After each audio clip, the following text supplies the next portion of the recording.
नमस्कार साथियों, स्वागत है आप सभी का आसान क्लासेस के यूट्यूब चैनल में। मैं पिछले वीडियो में आपको विशेषण पढ़ा चुका हूँ, उसके 3 प्रकार भी मैंने बताए। अब चौथे प्रकार पर हम जो चर्चा करेंगे वह हमारा है प्रकार जो विशेषण का चौथा है। आज हम उस पर इस वीडियो के माध्यम से चर्चा करेंगे। संकेतवाचक। संकेतवाचक, इसको सार्वनामिक भी कहा जाता है। संकेतवाचक या फिर सार्वनामिक विशेषण। ये शब्द कौन कौन से होते हैं उन पर मैं आपको बता दूं। जिसने मेरी सर्वनाम की वीडियो देखी है वह उसको ध्यान भी होगा। यह, वह, ये, वे और वो, ये जो 5 सर्वनाम शब्द हैं, ये जो 5 सर्वनाम शब्द हैं, जब ये जिस संज्ञा के लिए प्रयोग हो वह संज्ञा इनके तुरंत बाद नहीं होती, तब ये सर्वनाम का प्रयोग, तब ये सर्वनाम में आते हैं। और जब नोट लिख लें हम, जब ये 5 शब्द किसी संज्ञा के लिए प्रयोग हों, जब ये 5 शब्द किसी संज्ञा के लिए प्रयोग हों, वह संज्ञा इनके तुरंत बाद आ जाए, तब ये विशेषण बन जाते हैं। ठीक है, तो ये जो 5 शब्द हैं हमारे, यह, वह, ये, वे, वो, ये सर्वनाम शब्द हैं। और सर्वनाम में अन्य पुरुष के जो होते हैं उसमें ये आता है जब ये 5 शब्द किसी संज्ञा के लिए प्रयोग हों, वह संज्ञा इनके तुरंत बाद आ जाए, तब ये विशेषण बन जाते हैं। उदाहरण देखिए, इसका उदाहरण के माध्यम से भी समझिए किस प्रकार ये परिभाषा या जो नोट लिखवाया है ये किस प्रकार से रहेगा। यह कार मेरी है, ये जो हमारा वाक्य है, यह कार मेरी है, तो ये हमारी संज्ञा है। क्या लिखा है? जब ये 5 शब्द, ये 5 शब्द, उनमें से एक किसके तुरंत बाद आए? जिस संज्ञा के लिए, किसी संज्ञा के लिए प्रयोग हुआ है, इस संज्ञा के लिए प्रयोग हो रहा है, ये वह संज्ञा इनके तुरंत बाद आ जाए। देखिए, तुरंत बाद संज्ञा है, इसके तुरंत बाद संज्ञा है, तब ये विशेषण बन जाते हैं। और कौन से विशेषण बन जाते हैं? हमारे संकेतवाचक। संकेतवाचक, ये संकेत कर रहे हैं, यह कार, वह कार, तो ये संकेत करते हुए दिखाई देते हैं जिस संज्ञा की ओर, तब ये संकेतवाचक विशेषण बन जाते हैं।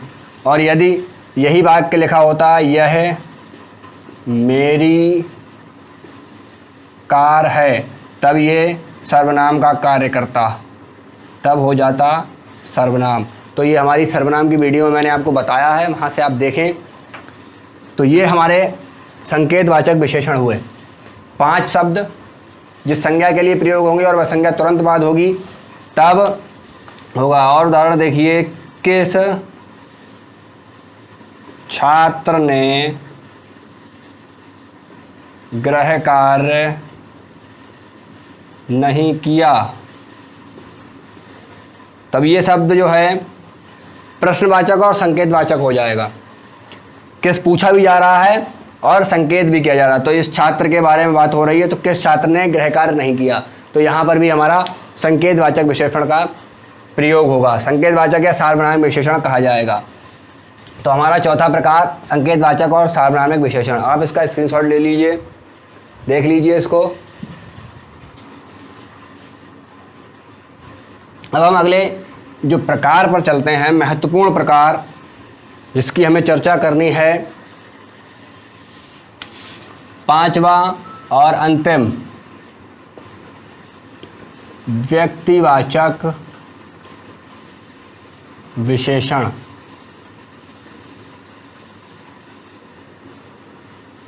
पांचवा और अंतिम व्यक्तिवाचक विशेषण, ये क्या है? संज्ञा शब्दों से बने विशेषण शब्द। संज्ञा शब्दों से बने विशेषण। तो जो संज्ञा शब्दों से विशेषण बनते हैं वे हमारे कहलाते हैं व्यक्तिवाचक विशेषण। इसमें हम जो है किसी नोट्स परिभाषा लिखिए, किसी संज्ञा शब्द में प्रत्यय जोड़ दिया जाए। किसी संज्ञा शब्द में प्रत्यय जोड़ दिया जाए और नया प्राप्त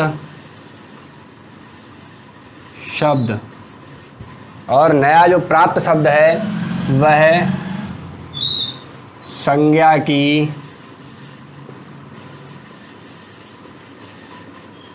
विशेषता बताने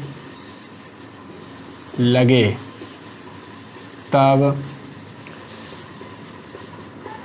व्यक्तिवाचक विशेषण होता है। तब हमारा क्या हो जाता है? व्यक्तिवाचक विशेषण। संज्ञा शब्दों से जो विशेषण बनते हैं वो कहलाते हैं व्यक्तिवाचक विशेषण। किसी संज्ञा शब्द में प्रत्यय जोड़ दिया जाए और नया प्राप्त शब्द जो वह संज्ञा की विशेषता बताने लगे, नया प्राप्त शब्द संज्ञा की विशेषता बताने लगे, तब व्यक्तिवाचक विशेषण होता है। किस प्रकार? शब्द लिया हमने भारत, और इसमें हमने प्रत्यय जोड़कर एक नया शब्द तैयार किया भारतीय। जो शब्द तैयार किया भारतीय, अब हमने लिखा राम भारतीय है। तो नया जो शब्द है वो क्या बता रहा है? राम की विशेषता बता रहा है कि राम कहाँ है? राम भारतीय है। तो ये इस प्रकार के जो शब्द हैं, अमेरिकी, लखनवी,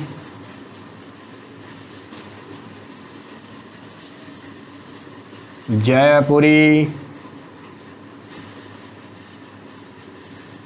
राजस्थानी, तो ऐसे जो तमाम शब्द हैं वे व्यक्तिवाचक विशेषण से आते हैं, जो संज्ञा शब्दों से बने हैं। ये संज्ञा शब्द से बना है अमेरिका से, ये लखनऊ से, ये जयपुर से, ये राजस्थान से, ये भारत से। तो इस प्रकार जो शब्द हैं वो हमारे व्यक्तिवाचक विशेषण में आते हैं। स्क्रीनशॉट ले लें आप इसका।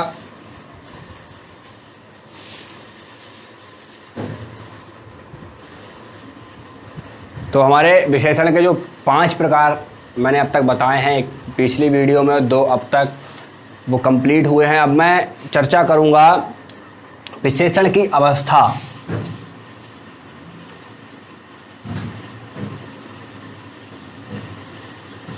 विशेषण की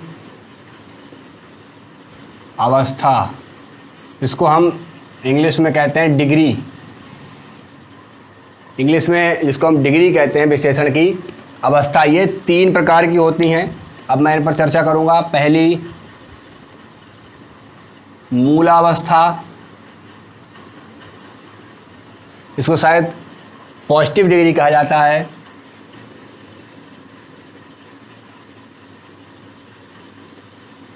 उत्तरावस्था, कंपैरेटिव डिग्री, और तीसरी उत्तमावस्था। ये होती है हमारी सुपरलेटिव। ये जो हमारी तीन ये विशेषण की अवस्थाएं हैं। अब हम चर्चा करेंगे पहली मूलावस्था। मूलावस्था क्या होती है? विशेषण की मूलावस्था। विशेषण की मूलावस्था, इसमें सबसे पहली ध्यान रखने वाली बात, किसी संज्ञा, सर्वनाम से तुलना नहीं होती। किसी भी संज्ञा या सर्वनाम से इसकी तुलना नहीं होती। और जो विशेषण शब्द है हमारा, विशेषण शब्द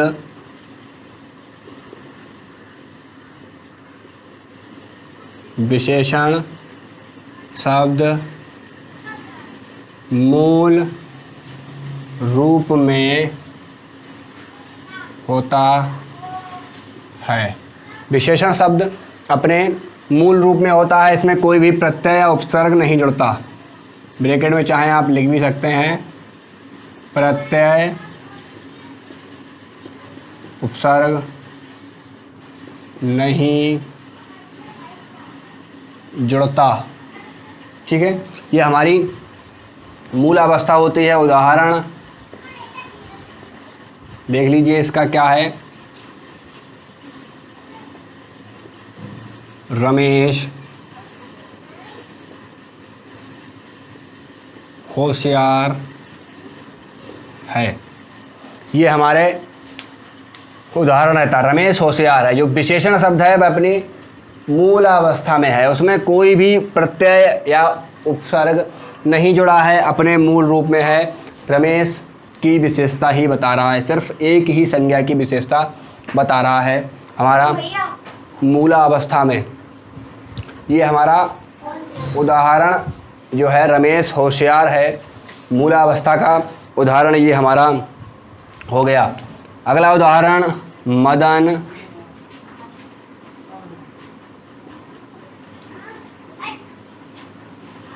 चालाक है। मदन चालाक है, ये हमारा उदाहरण मूलावस्था का। ये दो उदाहरण हो गए, आप देख रहे हैं। मूलावस्था का ये उदाहरण हो गया। अब जो हमारी अगली अवस्था है, उत्तरावस्था। उत्तरा अवस्था, इस उत्तरावस्था की हम बात करते हैं। इस उत्तरावस्था में क्या होगा? दो संज्ञा सर्वनाम, दो संज्ञा सर्वनाम की तुलना होगी।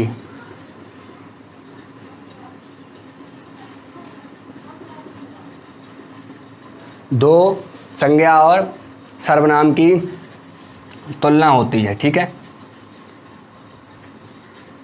इसको बनाने की क्या विधि है? या तो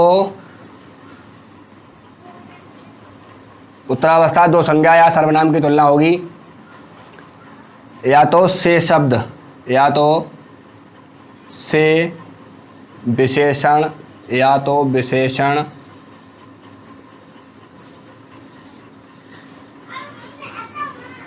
शब्द के पहले से पद का प्रयोग किया जाता है, या फिर विशेषण शब्द के बाद तर प्रत्यय का प्रयोग किया जाता है। उत्तरावस्था में दो संज्ञा सर्वनाम की तुलना होती है, या तो विशेषण शब्द के पहले से पद का प्रयोग करेंगे या फिर विशेषण शब्द के बाद तर प्रत्यय का प्रयोग करेंगे। इस प्रकार से हम उत्तरावस्था का निर्माण करते हैं। मूलावस्था से उत्तरावस्था इस प्रकार हम बनाते हैं। इसका उदाहरण देख लीजिए आप। उदाहरण एक हमने शब्द लिया उच्च। ये शब्द अपने किस में है? मूलावस्था में है। अब हम इसको उत्तरावस्था बनाएंगे तो या तो क्या करेंगे, से उच्च, ये हमारा प्रथम हो गया, उच्च से पहले हमने लगा दिया से, या फिर तर, तो उच्च तर, इस शब्द में हमने तर जोड़ दिया। अगला उदाहरण ज़्यादा। ये क्या है? शब्द है अपना मूल रूप में, तो इसको हम बनाएंगे से ज़्यादा या ज़्यादातर। ठीक है। अधिक, से अधिक या अधिकतर। तो इस प्रकार हमारे मूलावस्था से उत्तरावस्था हम बनाते हैं। दो संज्ञा सर्वनाम की तुलना होती है और उसको बनाने की विधि क्या है? या तो विशेषण शब्द के पहले से पद का प्रयोग करते हैं या फिर विशेषण शब्द के बाद तर प्रत्यय का प्रयोग किया जाता है। तो दो अवस्थाएं मैंने आपको बता दी। अब हम चलते हैं तीसरी और अंतिम अवस्था, जो उत्तम अवस्था है। इसका आप स्क्रीनशॉट ले लीजिए यहाँ तक।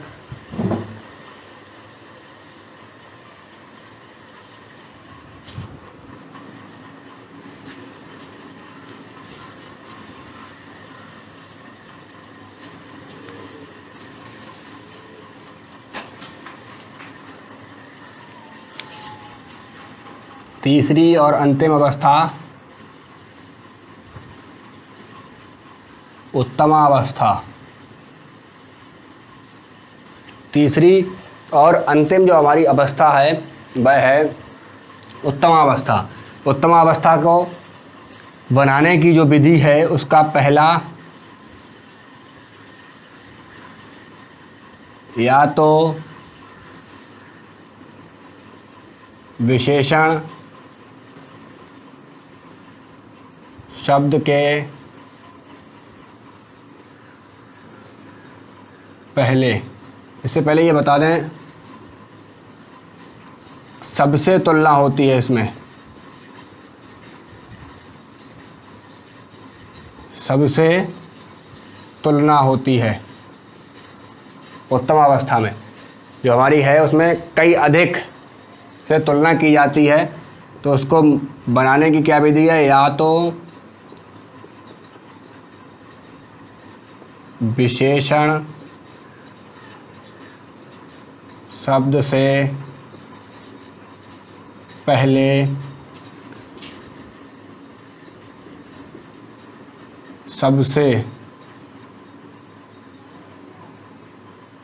पद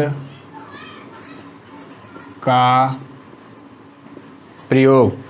विशेषण शब्द से पहले सबसे पद का प्रयोग या फिर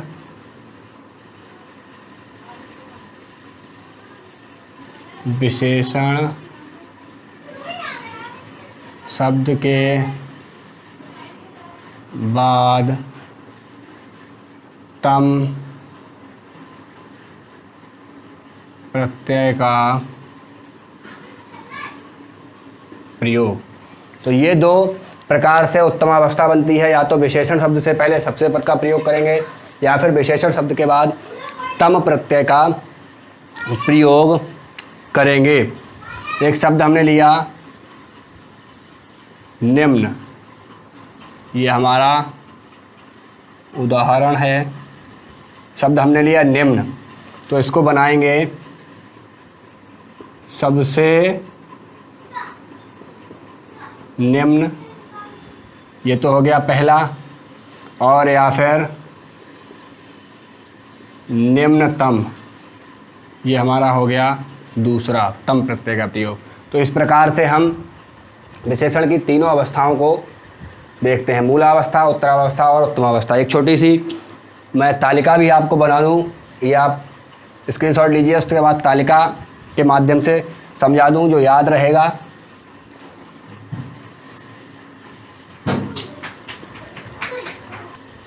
तो ये हमारी जो विशेषण मैंने आपको अवस्था बताई, मूलावस्था, उत्तरावस्था और उत्तमावस्था, इसको मैंने एक छोटी सी टेबल में बता दिया जिससे आपको याद रहने करने में आसानी रहे।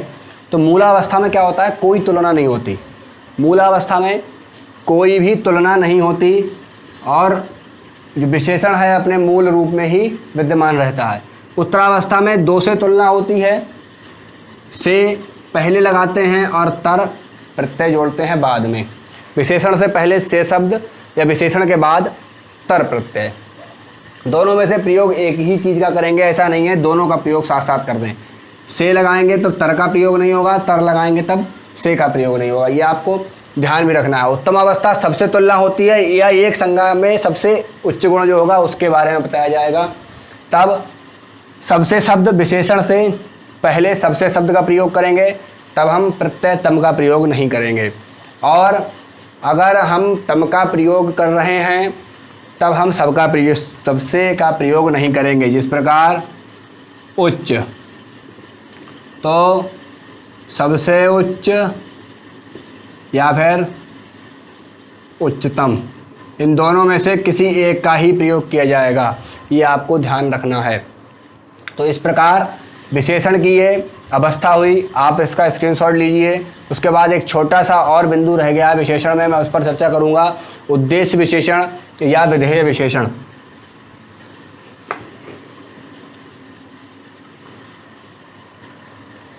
उद्देश्य विशेषण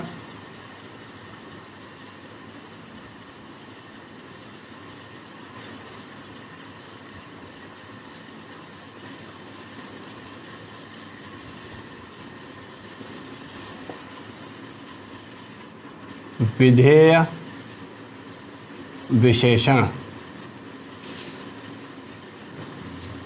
उद्देश्य विशेषण या विधेय विशेषण। आपको कुछ ये दो शब्द उद्देश्य और विधेय जाने हुए लग रहे होंगे।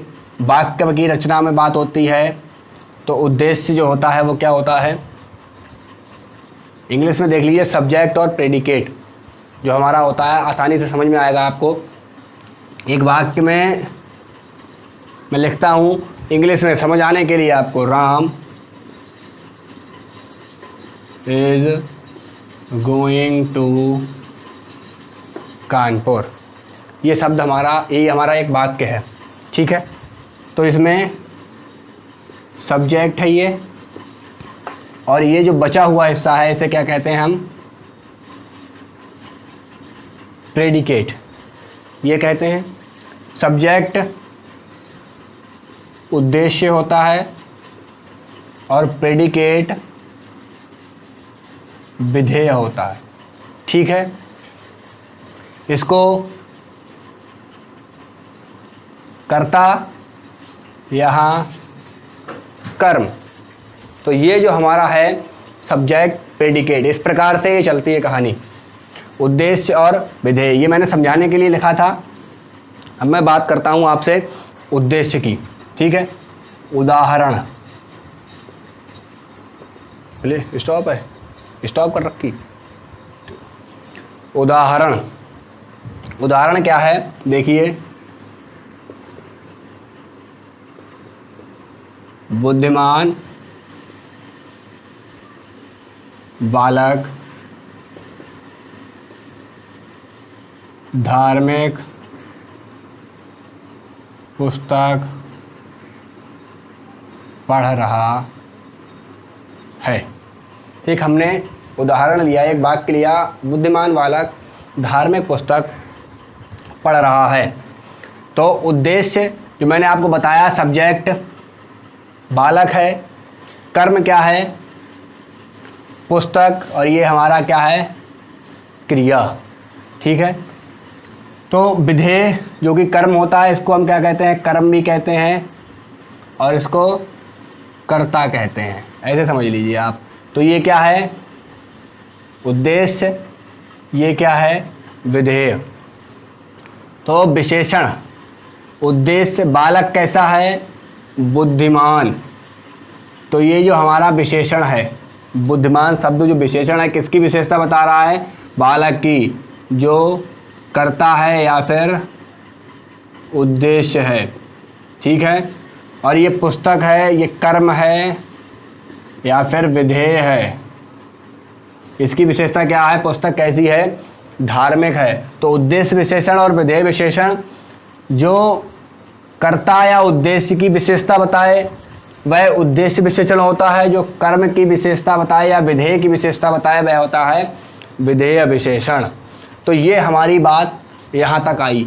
अब आप ये बात भी ध्यान रखें कि उद्देश्य विशेषण कहाँ होगा, उद्देश्य विशेषण उद्देश्य के पहले होगा। ये बात याद रखनी है आपको, उद्देश्य के पहले उद्देश्य विशेषण होगा और विधेय के पहले विधेय विशेषण होगा, ये ध्यान रखना है। तो ये हमारा विधेय विशेषण का जो टॉपिक था इस प्रकार संपूर्ण हुआ। आशा करता हूँ आपको ये समझ आया होगा, और यदि वीडियो अच्छी लगे तो वीडियो को लाइक, चैनल को सब्सक्राइब करिए। धन्यवाद।